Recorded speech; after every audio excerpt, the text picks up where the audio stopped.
जय रघुनंदन, जय घनश्याम। मैं आज आप लोगों को सुनाने जा रही हूँ रामायण की उत्तरकांड की कथा, जिसमें भगवान श्री रामचंद्र जी 14 वर्ष का वनवास काटकर अयोध्या में आते हैं और अयोध्या में दीपोत्सव दिवाली मनाई जाती है। तो कथा को ध्यानपूर्वक सुनिए और कथा का आनंद लीजिए। जय रघुनंदन, जय घनश्याम। केकी कंठाभ नीलम सुरवर विलास द्विप्रपादाब्ज चिह्नं सौभाड्यं पीतवस्त्रं सरसीज नयनं सर्वदा सुप्रसन्नं पानानाराच चापं कपिनिकरयुतं बन्धुना सेव्यमानम् नौमीढ्यं जानकीशं रघुवरं नीशं पुष्पकारूढरामम्।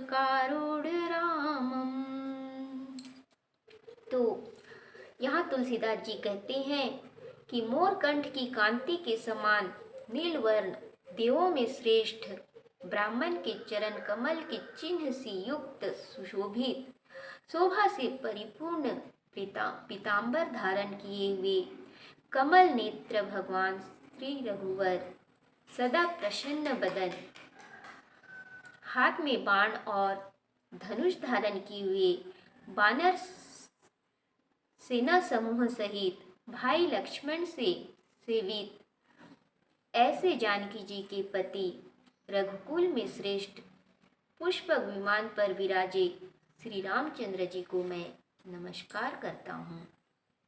तो आगे कहते हैं, कौशलेन्द्र पद कंज मंजुलौ कोमलावज महेश वंदितौ जानकी कर सरोज लालितौ चिंतकस्य मन भृंग संगिनौ। तो ब्रह्मा और महादेव जी से वंदित कोमल और जानकी जी के कर कमलों से दुलारे हुए कौशलाधीश श्री रामचंद्र जी के सुंदर चरण कमल हैं, जिनमें ध्यान करने वाले भक्त जनों के मन रूपी भौरे बसे हुए हैं। श्री रामचंद्र जी के जो सुंदर चरण कमल है, उसमें भक्त जनों के मन रूपी भौरे हमेशा बसे रहते हैं, गुंजायमान रहते हैं। तो भगवान श्री रामचंद्र जी जो है ब्रह्मा और महादेव जी शिव जी से वंदित हैं और उनके जो चरण कमल हैं जानकी जी के कर कमलों से दुलारे हुए हैं। तो ऐसे सुंदर चरण कमल जो ब्रह्मा और शिव जी के द्वारा भी वंदित हैं, वो भक्तजनों के मन रूपी भौरे जो है उसमें भ्रमर करते हैं। कून्देन्दुदर गौर सुंदरम अंबिकापतिं भीष्ट सिद्धिदं कारुणिक कलकंजलोचनं नौमि शंकरं नमोचनम।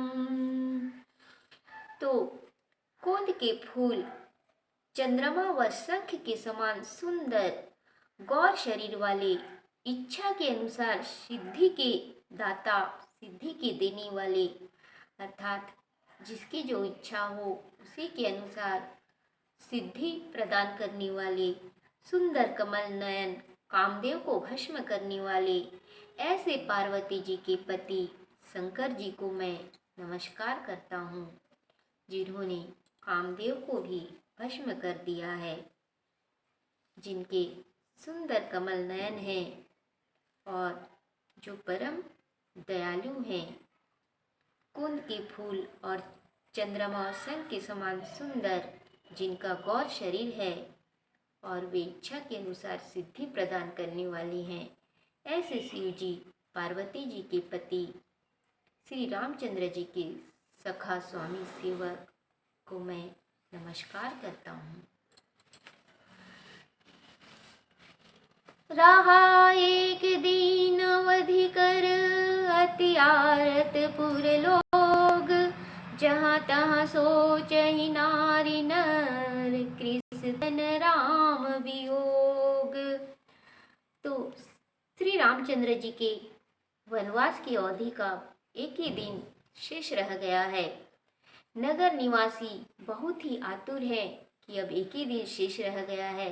श्री रामचंद्र जी का वियोग और सहा नहीं जा रहा है। सब श्री रामचंद्र जी के वियोग में, विरह में जहाँ तहाँ बैठे हुए सोच कर रहे हैं कि प्रभु कितना समय आएंगे, कितने समय प्रभु का दर्शन होगा। दिन काटे नहीं कटती, अब एक ही दिन अवधि का शेष रह गया है। तो आगे कहते हैं, सगुन होहि सुंदर सकल, मन प्रसन्न सब केर, प्रभु आगमन जानब जनु, नगर रम्य चहु फेर।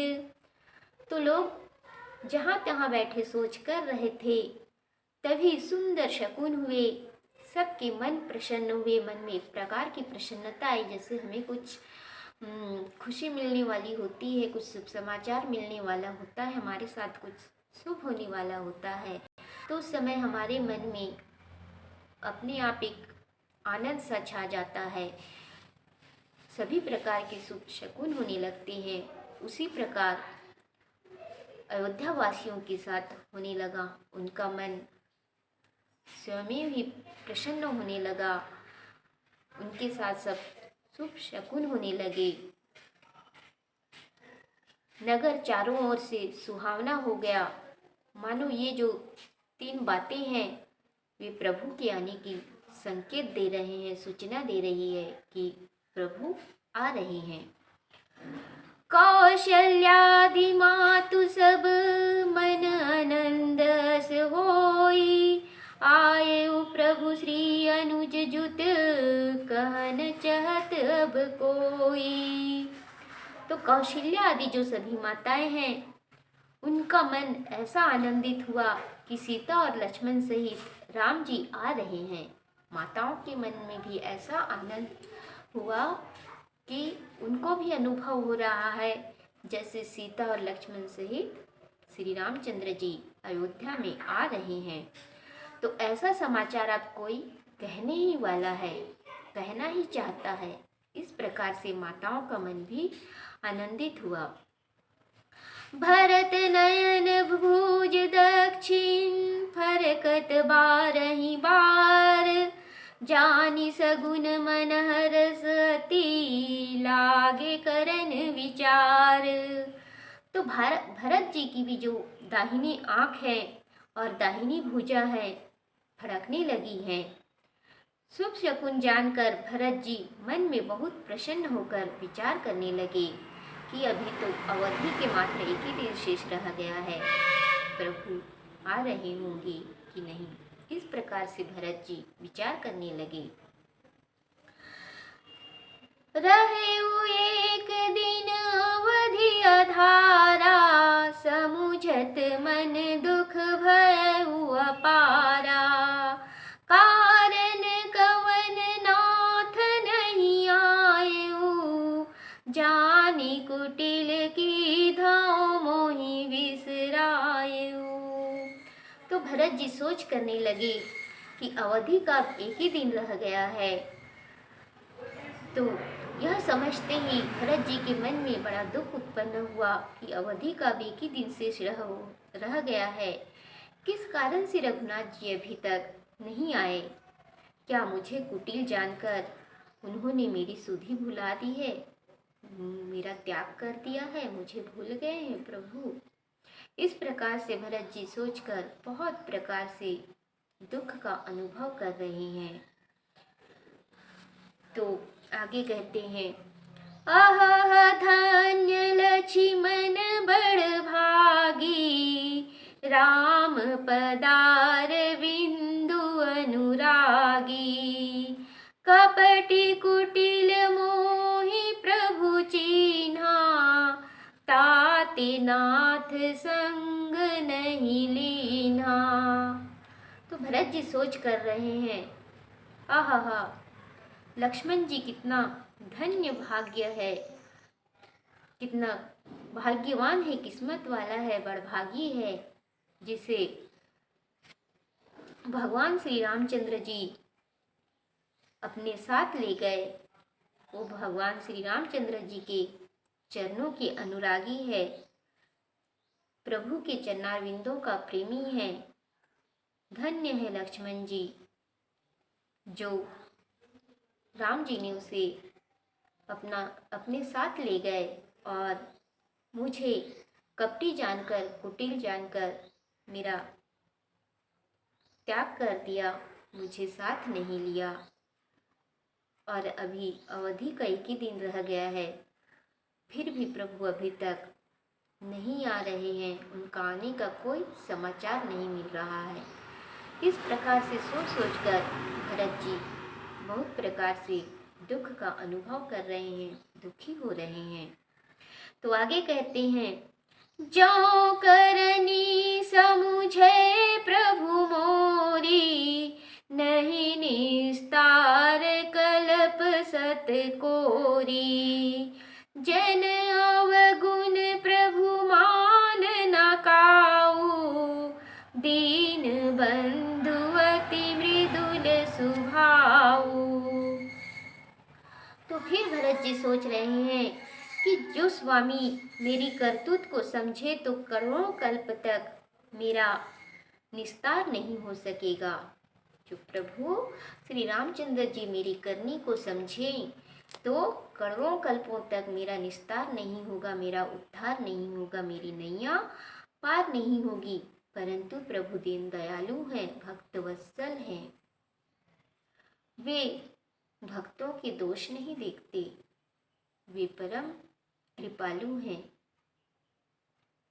भक्तों को अपनी हाथों उठाए रखते हैं, अपने पलकों पे बिठाते हैं। वे भक्तों से इतना प्रेम करते हैं कि जिसकी वाणी में वर्णन नहीं किया जा सकता। ईश्वर तो परम दयालु हैं, जो भक्तों के थोड़े किए हुए को भी बहुत करके मानते हैं। तो वे दीनबंधु बहुत ही कोमल स्वभाव वाले हैं। तो इस प्रकार सोचकर भरत जी को थोड़ी राहत मिलती है। तो आगे कहते हैं, मोरे जिय भरोसे दृढ़ सोई, मिली हहि राम सगुन शुभ होई। बीते अवधि रहि जो प्राणा, अधम कवन जग मोहि समाना। तो फिर भरत जी कहते हैं कि मेरे मन में पक्का भरोसा है, प्रभु अवश्य वापस आएंगे, अवश्य मुझे मिलेंगे। अच्छे शकुन हो रहे हैं, शकुन जो है शुभ शकुन हो रहे हैं। जो अवधि बीतने पर मेरे प्राण रह जाए, 14 वर्ष की अवधि बीतने पर मेरे प्राण रह जाए और प्रभु न आए, तो मुझसे बढ़कर जगत में और कोई नीच नहीं होगा, मुझसे अधम और कोई नहीं होगा। तो मेरे मन में पूरा विश्वास है कि प्रभु अवश्य आएंगे, मुझे अवश्य मिलेंगे। तो इस प्रकार से भरत जी सोच कर रहे हैं। तो आगे, राम विरह सागर महा, भरत मगन मन होत। विप्र रूप धरि पवन सुत, आई गए उजन पोत।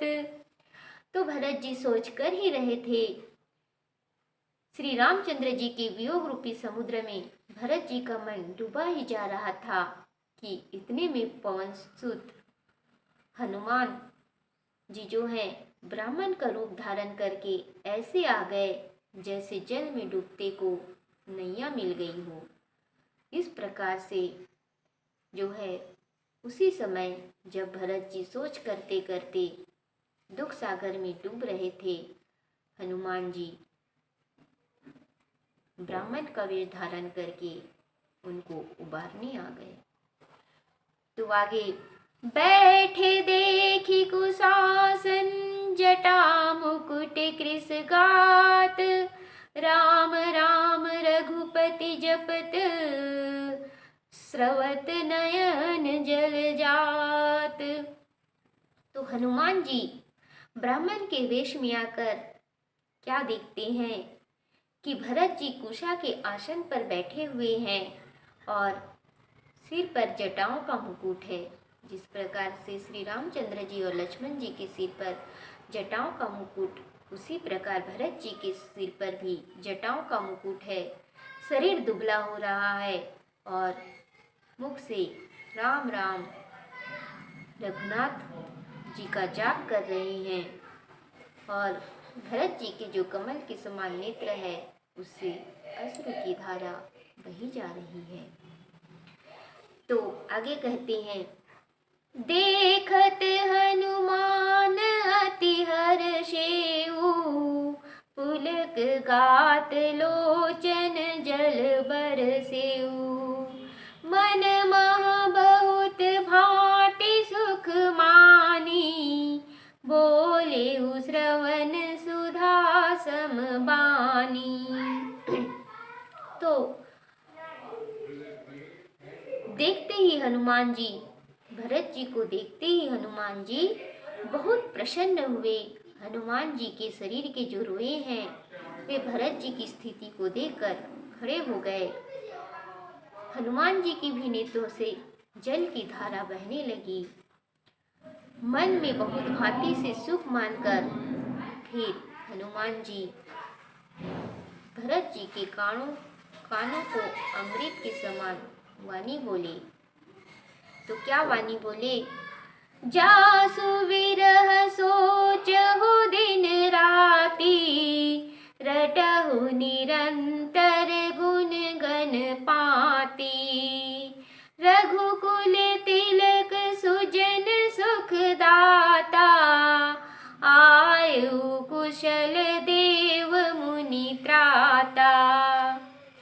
तो हनुमान जी भरत जी के कानों को अमृत घोलने वाले वाणी बोले। तो क्या वाणी बोले कि जिन प्रभु के वियोग से आप दिन रात दुखी रहते हो और जिन स्वामी के गुण गणों के समूहों को आप सदैव रटते रहते हो, वे ही रघुकुल के तिलक, सज्जनों को सुख देने वाले, भक्त भय दूर करने वाले, भक्त हृदय में रमन करने वाले, भक्तों को सुख प्रदान करने वाले, सुखदाता, देवताओं और मुनियों के रक्षक श्री रामचंद्र जी कुशल पूर्वक अयोध्या आ रहे हैं। रिपुजन जीति सुजस सुर गावत, सीता सहित अनुज प्रभु आवत, सुनत बचन विसरे सब दुखा, त्रिसावंत जिमि पाई पीयूषा। तो जिनके सुंदर यश को देवता गाते हैं, हनुमान जी कह रहे हैं कि जिनके सुंदर यश को देवता गाते हैं, वे प्रभु शत्रु को युद्ध में जीतकर रावण का संहार कर सीता लक्ष्मण सहित आ रहे हैं। तो भरत जी ने जैसे ही हनुमान जी के मुख से यह वचन सुना, यह वचन सुनते ही भरत जी के दुख ऐसे चले गए मानो प्यासे को अमृत मिल गया हो, मानो पानी के प्यासे को अमृत मिल गया हो। इस प्रकार से हनुमान जी की वाणी सुनकर भरत जी के सारे दुख दूर हो गए। तो आगे कहते हैं, को तुम तात कहाँ ते आए, मोहि परम प्रिय वचन सुनाए, मारुत सुत मैं कपि हनुमाना, नाम मोर सुनु कृपा निधाना। तो इस प्रकार की वाणी को सुनकर फिर भरत जी हनुमान जी से कहते हैं कि हे तात, तुम कौन हो, कहाँ से आए हो, जो मुझको बहुत ही प्यारे वचन सुनाए हो। श्री रामचंद्र जी के आने की खबर मुझे सुनाए आपने। फिर भरत जी के इस प्रकार के प्रश्न को सुनकर हनुमान जी कहते हैं कि हे कृपा निधान भरत जी, सुनिए, मैं पवन पुत्र हनुमान वानर जाति का हूँ। मेरा नाम हनुमान है। तो आगे कहते हैं, दीन बंधु रघुपति कर किंकर, सुनत भरत भेंट उठी सादर। मिलत प्रेम नहीं हृदय समाता, नयन स्रवत जल पुलकित गाता। तो हनुमान जी आगे कहते हैं, मैं दीनबंधु रघुनाथ जी का दास हूँ। तो जैसे ही यह वचन हनुमान जी के मुख से भरत जी सुनते हैं, तो सुनते ही भरत जी उठकर खड़े हो जाते हैं और बड़े आदर से हनुमान जी से मिलते हैं। तो मिलते समय स्नेह हृदय में समाता नहीं, उनकी आंखों से आंसू बहने लगे और सारे जो शरीर है वो पुलकायमान हो गया। तो आगे, कपितव दरस सकल दुख बीते, मिले आजु मोहि राम पीरीते।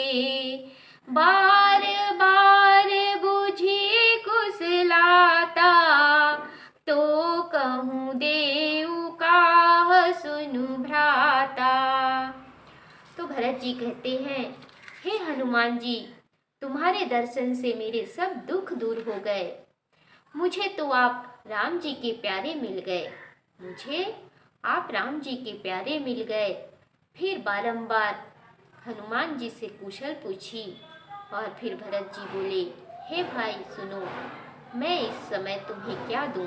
तुमने इतना सुंदर समाचार मुझे सुनाया, मेरे प्रभु के आने की समाचार मुझे सुनाई, मैं इस समय तुम्हें क्या दूं?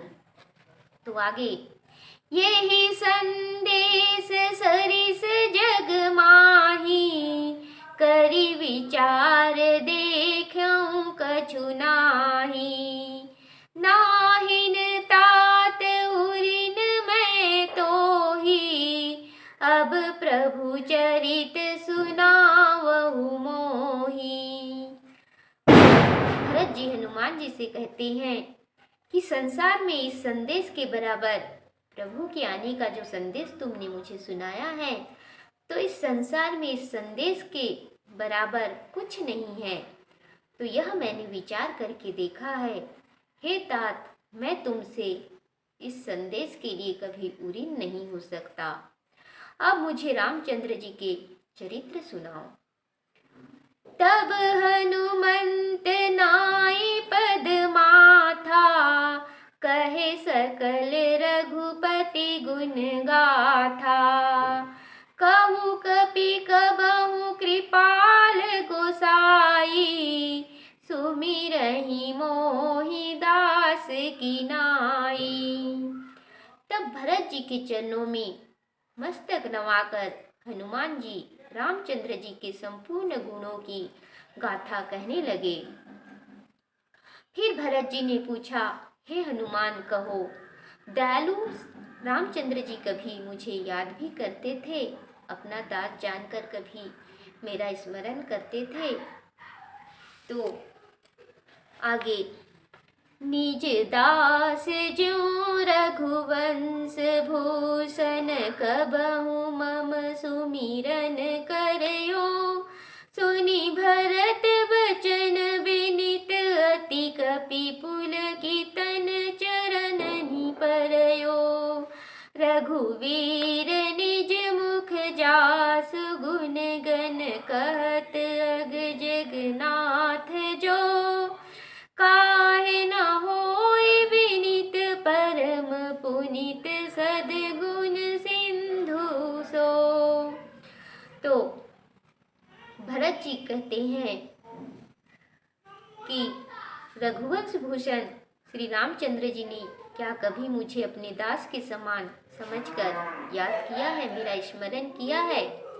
तो भरत जी के बहुत ही दीनता के भरे हुए वचन सुनकर हनुमान जी रोमांचित होकर उनके चरणों में गिर पड़ते हैं और विचारने लगते हैं, जो रामचंद्र जी सारे चराचर के स्वामी हैं, वे स्वयं जिनके गुणगान अपने श्रीमुख से कहते हैं, जिनके गुणगान अपने श्रीमुख से वर्णन करते हैं, वे भरत जी ऐसा क्यों ना हो, ऐसे विनयुक्त परम पवित्र और गुण के समुद्र क्यों ना हो। राम प्राण प्रिय नाथ तुम सत्य वचन मम तात, पुनि पुनि मिलत भरत सुनी, हरस ना हृदय समात। तो हनुमान जी बोले, भरत जी की बात सुनकर हनुमान जी बोले, हे नाथ, राम जी के आप प्राण प्यारे हो, आप तो रामचंद्र जी के प्राण प्यारे हो। हे तात, मेरा यह वचन आप सत्य जानिए। तो यह सुनकर भरत जी मिलते हुए उनके मन में हर्ष नहीं समाता। तुरति गयउ कपिराम पही, भरत चरण सिरुनाई, हरसि चलेउ प्रभु जान चढ़ी, कही कुशल सब जाई। तो उसके बाद हनुमान जी भरत जी को सिर नवाकर तुरंत श्री रामचंद्र जी के पास गए और वहाँ पर जाके सब कुशल कही, अयोध्या की सारी कुशलता कही। तब प्रसन्न होकर फिर भगवान श्री रामचंद्र जी अयोध्या में आने के लिए विमान पर चढ़कर अयोध्या के लिए चले। हरसि भरत कौशलपुर आए, समाचार सब गुरहि सुनाए, पुनि मंदिर मह बात जनाई, आवत नगर कुशल रघुराई। उसके बाद हनुमान जी के चले जाने के बाद भरत जी प्रसन्न होकर अयोध्यापुरी में आए और अयोध्यापुरी में आकर सभी को, गुरुदेव को समाचार सुनाए। फिर राजमहल में खबर कराई कि श्री रामचंद्र जी कुशल पूर्वक अयोध्या में वापस आ रहे हैं। सुनत सकल जननी उठी धाई, कही प्रभु कुशल भरत समुझाई, समाचार पुरवासिन पाए, नर अरु नारी हरसि सब धाये। तो समाचार के सुनते ही सब माताएं उठकर दौड़ी। तब भरत जी ने प्रभु की कुशलता कहकर उन्हें समझाया। अयोध्या वासियों ने जब रामचंद्र जी के आगमन की खबर सुनी, तब सब नर नारी प्रसन्न होते हुए दौड़े। तो आगे, दधि दुर्बारोचन